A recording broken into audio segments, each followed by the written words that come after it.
انہوں نے کہا کہ تمام حضرات مل کر درود شریف پڑھیں، لیکن نہ جانے کیا بات ہے، مجمع میں خاموشی چھائی رہی۔ یہ جو درود پاک ہے، یہ درود پاک انسان کے دل سے منافقت اور جسم سے خباثت کو ختم کرتی ہے،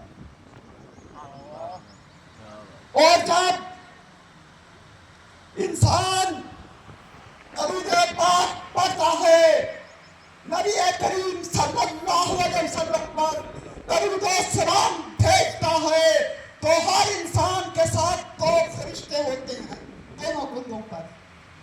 ایک فرشتہ انسان کے نیک اعمال کو لکھتا ہے، دوسرا فرشتہ انسان کے گناہ کو لکھتا ہے۔ جب انسان درود شریف پڑھتا ہے تو نیکیوں والا فرشتہ اس کے حق میں، اس کے اکاؤنٹ میں نیکیاں لکھنی شروع کر دیتا ہے، لیکن جو فرشتہ گناہ لکھتا ہے وہ اپنے قلم کو روک دیتا ہے۔ جتنی دیر نیکی والا فرشتہ نیکی لکھتا ہے، اس وقت تک وہ دوسرا فرشتہ جو گناہ بدی لکھتا ہے وہ اپنے قلم سے پچھلے گناہوں کو صاف کرنا شروع کر دیتا ہے۔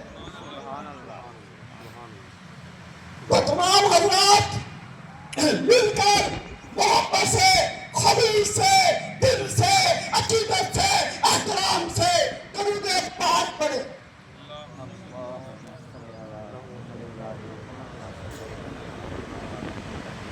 یا رب، یا رب میری یہ دعا قبول کر، یا رب میری یہ دعا قبول کر، واسطہ حسنین کریمین کا، واسطہ سیدہ طیبہ طاہرہ زاہدہ عابدہ ساجدہ مخدومہ کائنات سیدۃ النساء کا محمد احمد کی تربت پر، محمد احمد کی قبر پر سارے کہو رحمت رسول کا نزول کر، رحمت رسول کا نزول کر، رحمت رسول کا نزول کر۔ سنے کون وہ قصہ درد دل، سنے کون وہ قصہ درد دل، میرا غم گسار چلا گیا جسے میں سناتا تھا، حال دل وہ بخاشار چلا گیا۔ وہی بزم ہے، وہی ہجوم ہے، بس کمی ہے اس کی جو تہ مزار چلا گیا۔ حضرات ذوالوقار، عشق سرکار کی شمع دل میں جلا لو، عشق سرکار کی شمع دل میں جلا لو، بعد مرنے کے لہد میں اجالا ہوگا۔ وہ عشق سرکار کی شمع کیا ہے؟ آج ہم نے جب ہمارا کوئی فوت ہوتا ہے، کسی کا کوئی والد فوت ہوتا ہے، والدہ فوت ہوتی ہے، بھائی فوت ہوتا ہے، تو ہم نے اصحاب ثواب کے لیے نئے نئے طریقے کھڑے کیے۔ ہم جو اصحاب ثواب کے اصل طریقے ہیں ان کو چھوڑ دیا ہے، ان سے ریتبانی اختیار کر دی ہے۔ اصحاب ثواب کے اصل طریقہ کیا ہے؟ اصحاب ثواب کا اصل طریقہ ہے کہ سب سے پہلے تم اپنے گھر کی طرف نظر دوڑاؤ، اپنے گھر میں بیٹھی ہوئی اپنی بہن کا حق ادا کرو۔ یہ اصحاب ثواب کا طریقہ ہے۔ اپنے بھائیوں پر دست شفقت رکھو، اپنے بھائیوں کو ان کا حق ادا کرو، اور پھر اپنے محلے میں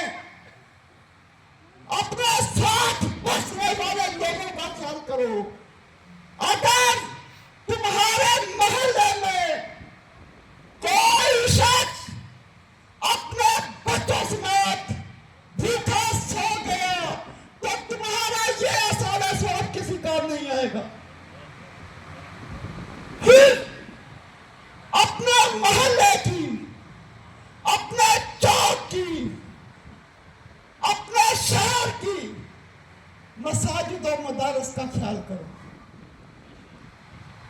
مدارس میں پڑھنے والے ان بچوں کا، ان قاری قرآنوں کا جو قرآن کا نور اپنے سینے میں محفوظ کر رہے ہیں، ان کے لباس کا، ان کی خوراک کا، ان کی ضروریات کا خیال کرو.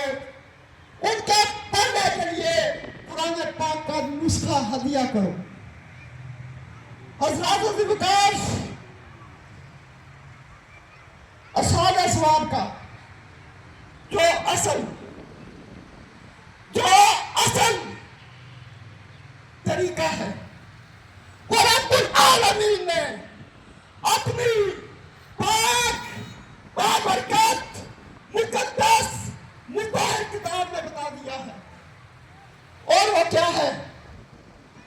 وہ ہے کہ سورۃ ابراہیم کی آیت نمبر 40 اور 41 اٹھا کے دیکھو کہ رب جعلنی مقیم الصلاۃ ومن ذریتی ربنا وتقبل دعاء ربنا اغفر لی ولوالدی وللمؤمنین یوم یقوم الحساب.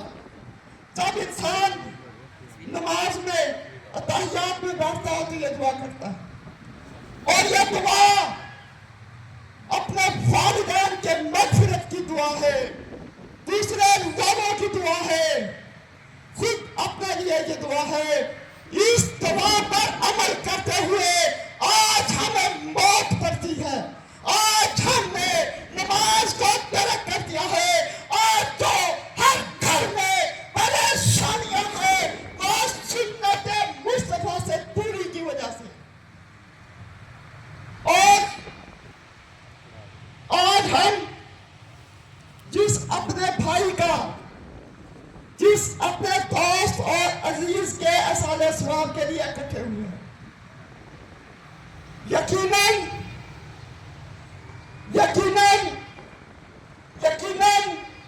وہ جنتی ہے. کیوں؟ کہ نبی کریم صلی اللہ علیہ وسلم کا فرمان کہ جو شہادت جو ہوتی ہے اس کے 2 درجے ہوتے ہیں. ایک حقیقی شہادت اور تیسری جو ہوتی ہے وہ حکمی شہادت. ہمارا بھائی پیٹ کی بیماری کی وجہ سے فوت ہوا، نبی کریم صلی اللہ علیہ وسلم کا فرمان ہے کہ جو شخص دیگر بیماریوں کے علاوہ پیٹ کی بیماری کی وجہ سے فوت ہوتا ہے اس کا درجہ شہید کا ہوتا ہے. امام جلال الدین سیوطی نے فرمایا، انہوں نے شہادت کی، حکمی شہادت کی 34 اقسام بتائی ہیں. ان میں بھی ہے کہ جو شخص پیٹ کی بیماری کی وجہ سے فوت ہو جائے اس کا درجہ شہادت کے برابر ہے. حضرات ذوالفقار میں اپنی بات ختم کرتا ہوں، لیکن مجھے کچھ دوستوں نے ارشد سازی صاحب نے حکم دیا تھا کہ آپ نے شان اہل بیت میں ذکر حسین کے چند اشعار کہیں. ذکر حسین کے چند اشعار اور مائک حضرت والا شام کو ہوا. دوسری بات یہ ہے کہ یہ جو علماء اکرام ہیں ہمارے، میں نے کبھی فرقے کی بات نہیں کی.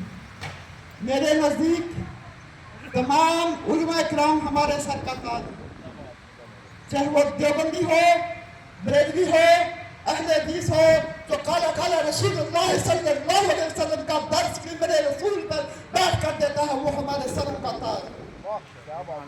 ان لوگوں کا خیال رکھا کرو، ان کا عزت دو. تو میں ذکر حسین علیہ السلام کی چند اشعار. جب حضرت امام حسین علیہ السلام نے میدان کربلا میں حضرت حبیب ابن مظاہر کو تلوار ہاتھ میں تھما کر جنگ کے لیے روانہ کیا. جب حبیب ابن مظاہر تلوار ہاتھ میں تھام کر میدان جنگ میں پہنچے تو یزید کی فوج میں چند ہرکاروں نے حضرت حبیب ابن مظاہر پر آوازیں کسنا شروع کر دی کہ یہ 95 سال کا بابا، یہ 95 سال کا بوڑھا کیا جنگ کرے گا؟ کیا حسین کے پاس نوجوان ختم ہو گئے جو اس بوڑھے کو میدان جنگ میں بھیجا ہے؟ لیکن جب حضرت حبیب ابن مظاہر نے چہرہ حسین پر نظر ڈال کر تلوار ہاتھ میں تھام کر دشمن پر للکارا دیا تو انہوں نے اپنی تلوار کے وار سے 65 یزیدیوں کو مار کر کے رکھ دیا. حقیقت سامنے ہو تو جوانی لوٹ آتی ہے. جذبہ حسینی ہو تو روانی لوٹ آتی ہے. بتایا ہے زمانے کو حبیب ابن مظاہر نے، بتایا ہے زمانے کو حبیب ابن مظاہر نے کہ علی کا نام لینے سے جوانی لوٹ آتی ہے. کہتا ہے کون ختم ہو گئی کربلا کی جنگ. ہم آج بھی لڑ رہے ہیں لشکر یزید سے، نسل یزید سے. یزید بننے میں کوئی دیر نہیں لگتی. ہر غاصب، ہر ظالم، ہر عامل، ہر قاتل یزید ہوتا ہے.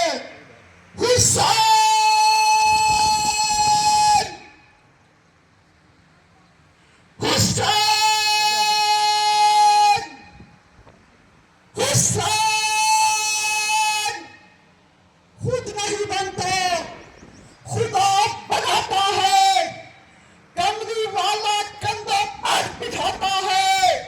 پھر حسین میدان کربلا سے جاتا ہے. پل بھر کی حکومت تھی، بس یزید کی ساتھیاں حسین کی ہیں.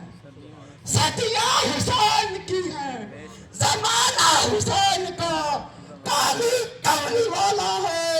نانا حسین کا دنیا آج بھی لنگر کھا رہی ہے. تیرے حسین کا، میرے حسین کا، آلے حسین کا، جس کو دھوکے سے کوفے بلایا گیا، جس کو بیٹھے بٹھائے ستایا گیا، جس کے بچوں کو پیاسا رلایا گیا، جس کی گردن پہ خنجر چلایا گیا، جس کے لاشوں پہ گھوڑا دڑایا گیا، جس کی مستورات کے خیموں کو جلایا گیا. فرشتے جسے جھلاتے رہے.